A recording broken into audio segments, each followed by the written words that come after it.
Alright देवी और सज्जनों, हम लोग वापस आ चुके हैं फ्रॉम की एक नई वीडियो के साथ and I am super excited भाई, क्योंकि ये अप्रैल का महीना जा रहा है एंड 19 अप्रैल को फाइनली हमें फ्रॉम का सीज़न 4 देखने को मिल जाएगा। पर उससे पहले अगर हो सका तो मैं 2-3 वीडियोज़ और बनाऊंगा, जितनी हो सका स्टोरी को कवर करूंगा, जितने हिडन क्लूज़ या जो भी कुछ है इसके रिलेटेड हम उसे कवर करेंगे।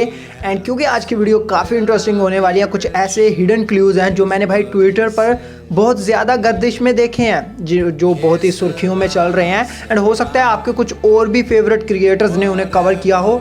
So if you don't mind, अगर मैं कोई उनकी थ्योरी को आगे रख देता हूँ, क्योंकि वही एक ट्विटर पर चल रही है, तो मैं तो अपने हिसाब से कवर करूँगा ही। पर अगर तुम्हें लगा कि भाई यहाँ पर कुछ कॉपी पेस्ट मारा गया है तो उसके लिए सॉरी, पर मैं डिटेल से जितना हो सका वीडियो में घुसने की कोशिश करूँगा। खैर, इसी के साथ मैंने और भी फ्रॉम पर काफ़ी वीडियोस बनाई हैं, अगर तुम चेकआउट करना चाहोगे तो चैनल भरा पड़ा है। खैर, अगर आप एक चीज़ को नोटिस करोगे तो आपको पता चलेगा कि जब भी भाई कोई इस विलेज के अंदर एंटर हुआ है तो सबसे पहले हमें देखने को मिलता है वो बड़ा सारा पेड़ जो कि इनका रास्ता रोकता है। एंड यहाँ पर पता है सबसे ज़्यादा कमाल की डिटेल क्या है कि वो पेड़ जो है वो हर बंदे को डिफरेंट नज़र आता है। यहाँ पर देखो, ये सीन जो देख रहे हो तुम, यहाँ पर कोई और पेड़ पड़ा है, पर जब जिम यहाँ पर आया था तो कोई और पेड़ पड़ा था। एंड भाई ये चीज़ ना थोड़ी सी ज़्यादा सेंस नहीं बना रही कि इसमें क्या ही है, जा तो सभी विलेज में ही रहे हैं, कोई भी पेड़ सामने आ जाए। पर मेरा मानना ऐसा है कि भाई ये एक लोकेशन पर ही नहीं सभी घूम फिर कर आते। ऐसा नहीं है कि एक ही लोकेशन है इस विलेज में जाने की। एक्चुअल में हो ऐसा रहा है कि ये कंट्री की दुनिया के बहुत ही अलग अलग कोनों में है। एंड उन अलग अलग कोनों में से जब ये ट्रैवल कर रहे हैं कहीं पर, तो ये एकदम से एक अलग डिमेंशन में टेलीपोर्ट हो रहे हैं। एंड इनके सामने अलग अलग ट्रीज़ आ रहे हैं, अलग अलग क्रोज आ रहे हैं। ये ऐसा नहीं है कि घूम फिर कर एक ही जगह पर जा रहे हैं। सो आई होप आपको ये चीज़ समझ में आ गई होगी कि किसी ना किसी वजह से ये विलेज उन्हीं लोगों को खींच रहा है जो पहले भी यहाँ रह चुके थे, और उन्हें दुनिया के रैंडम जगहों से खींच रहा है। ये नहीं है कि कोई हर कोई यूएसए का है, कोई चाइना का है, कोई जापान का है, कोई भाई कहीं से आया, कोई कहीं से आया है, तो वही है।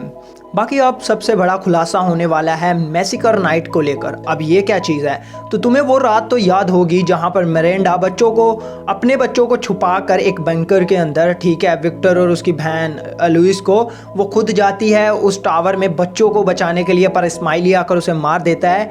तो वो रात तुम्हें याद है। उसके बाद जब विक्टर बाहर निकलता है वहाँ से, तो वो देखता है कि हर तरफ लाशें ही लाशें हैं, हर कोई मरा पड़ा है। वाइट कपड़ों वाला लड़का उसे अपने साथ ले जाता है और कुछ क्लूज़ इकट्ठा करने के लिए कहता है, किसी की घड़ी, किसी की डायरी, किसी का क्या। तो वो जो नाइट है वो एक्चुअल में मैन इन येलो के करके हुई थी। वो मैन इन येलो था जिसने उन सभी लोगों को मार दिया था उस दिन गुस्से में आकर। एंड इसका रीज़न अभी तक अननोन है, पर शुक्र है कि अब सीज़न 4 आ रहा है तो उसके अंदर फाइनली हमें इसके हिंट्स मिल चुके हैं। जहां पर मैन इन येलो जब अपनी शेप शिफ्टिंग पावर्स को यूज़ कर रहा है, तो लोगों का ऐसा कहना है यहाँ पर वो शिफ्ट होकर किसी चीज़ के अंदर दोबारा वही मैसेकर नाइट वाला सीन करेगा कि हर बंदे को मार देगा।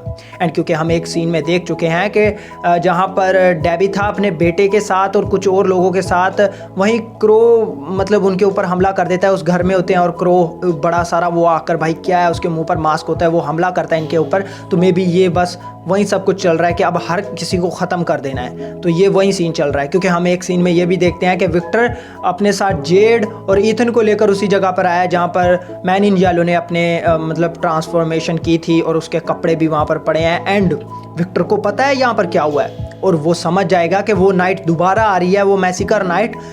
तो अब सबके लगने वाले हैं। क्या कोई बच पाएगा या कोई नहीं बच पाएगा, ये कुछ नहीं कह सकता, क्योंकि ये फ्रॉम का यूनिवर्स है, कुछ भी हो जाता है, किसी भी मोमेंट पर हो जाता है। खैर, अगर वहीं पर मैं बात करूँ डेबिथा की, तो डेबिथा और ईथन, वही मैंने जो बताया क्रो वाले सीन के अंदर, जहाँ पर वो एक अलग ही मॉन्स्टर आकर इनका ऊपर हमला करता है, तो वहाँ से एक चीज़ मुझे क्लियर हो जाती है कि जो डेबिथा थी वो जब छोटे होते एक ड्रीम देखती थी कि कोई चीज़ आ रही है, उसे एक पत्थर के पीछे छुपकर ऊपर से उसके ऊपर अटैक कर रही है, ये देख रही है, वो कोई और नहीं, वो बल्कि यही क्रो था, ये बड़ा सारा, भाई जी हाँ यही था। एंड जब ये रिवील होगा हमारे छक्के छुड़ीने वाले हैं।